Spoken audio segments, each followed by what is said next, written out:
Tokoh dari teori dan pendekatan Gestalt adalah Friedrich Perls. Friedrich dilahirkan di Berlin dan berasal dari keluarga Yahudi. Masa mudanya adalah masa-masa yang penuh dengan masalah. Dia menganggap dirinya sebagai sumber masalah dalam keluarganya. Dan dia bermasalah dengan pendidikannya. Bahkan di kelas 7, Perls sempat tinggal kelas sebanyak 2 kali dan bahkan keluar dari sekolah karena dia memiliki masalah dengan gurunya. Walaupun di masa mudanya Perls memiliki masalah dengan pendidikan, tetapi dia dapat menyelesaikan sarjananya. Dan pada tahun 1916, dia bergabung dengan Angkatan Darat Jerman pada Perang Dunia I. Proses perkembangan teori Gestalt tidak bisa dilepaskan dari sosok Laura. Dia adalah istri Friedrich Perls yang secara signifikan turut mengembangkan teori Gestalt. Laura dilahirkan di Jerman. Awal mulanya dia adalah seorang pianis sampai dengan umur 18 tahun. Pada awalnya, Laura juga seorang pengikut aliran psikoanalisa yang kemudian pindah untuk mendalami teori-teori Gestalt. Pada tahun 1926, Laura dan Perls secara aktif melakukan kolaborasi untuk mengembangkan teori Gestalt. Hingga pada tahun 1930, akhirnya mereka menikah. Pada tahun 1952, mereka mendirikan New York Institute for Gestalt Therapy. Pandangan Gestalt tentang manusia berakar pada filsafat eksistensial dan fenomenologi. Pandangan ini menekankan pada konsep-konsep seperti perluasan kesadaran, penerimaan tanggung jawab pribadi, kesatuan pribadi, dan mengalami cara-cara yang menghambat kesadaran. Dalam teorinya, pendekatan Gestalt berfokus pada pemulihan kesadaran serta pada pemaduan polaritas-polaritas atau dikotomi dalam diri. Gestalt juga berasumsi bahwa individu-individu mampu menangani sendiri masalah-masalah hidupnya secara efektif. Gestalt juga mempunyai pandangan bahwa individu memiliki kesanggupan memikul tanggung jawab pribadi dan hidup sepenuhnya sebagai pribadi yang terpadu.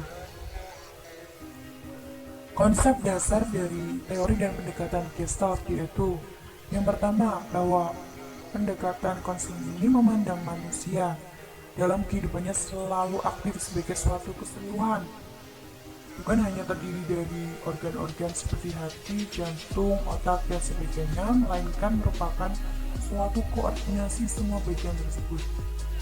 Yang kedua, manusia aktif terdorong ke arah keseluruhan dan integrasi pemikiran, perasaan, dan tingkah lakunya. Yang ketiga, setiap individu memiliki kemampuan untuk menerima tanggung jawab pribadi dan memiliki dorongan untuk mengembangkan kesadaran yang akan mengarahkan menuju terbentuknya integritas atau keutuhan pribadi. Jadi, pendekatan ini berpandangan bahwa semua individu itu mampu untuk menangani masalahnya sendiri secara efektif. Kemudian yang keempat, dalam hubungannya dengan perjalanan kehidupan manusia, pendekatan ini memandang bahwa tidak ada yang ada kecuali sekarang. Masa lalu telah pergi dan masa depan belum dijalani. Oleh karena itu, yang menentukan kehidupan manusia adalah masa sekarang. Yang kelima, dalam pendekatan Gestalt, kecemasan dipandang sebagai kesenjangan antara saat sekarang dan kemudian. Jika individu menyimpang dari saat sekarang dan menjadi terlalu terpaku pada masa depan, maka mereka mengalami kecemasan. Kemudian yang keenam, dalam pendekatan Gestalt terdapat konsep tentang urusan yang tak selesai, atau yang bisa disebut unfinished business, yakni mencakup perasaan-perasaan yang tidak terungkapkan seperti dendam, kemarahan, kebencian, sakit hati, kecemasan, kedudukan, rasa berdosa, rasa diabaikan.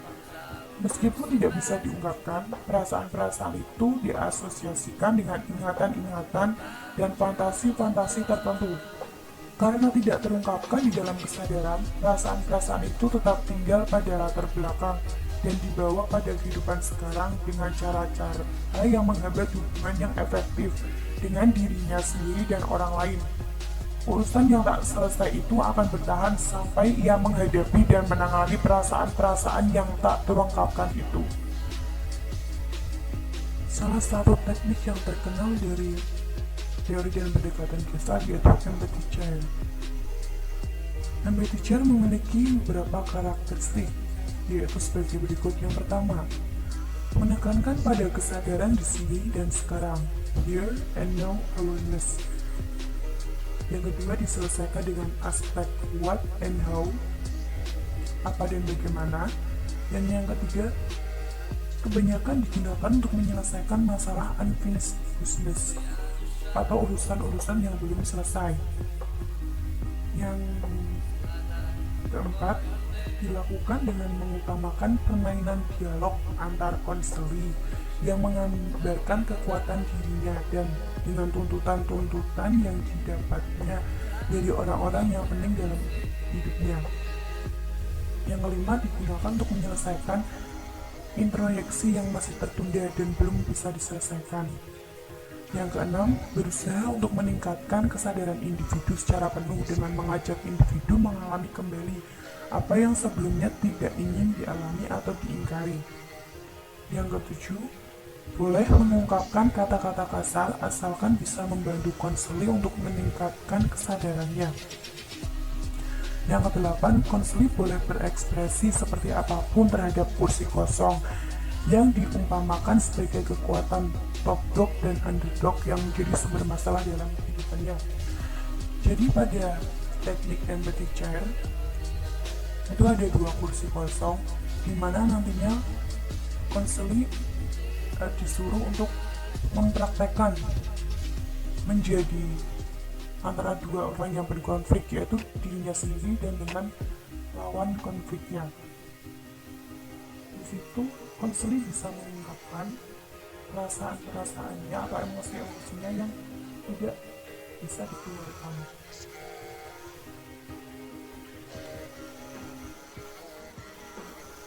Demikian penjelasan dari saya mengenai teori dan pendekatan Gestalt. Kurang lebihnya mohon maaf. Terima kasih sudah menonton. Wassalamualaikum warahmatullahi wabarakatuh.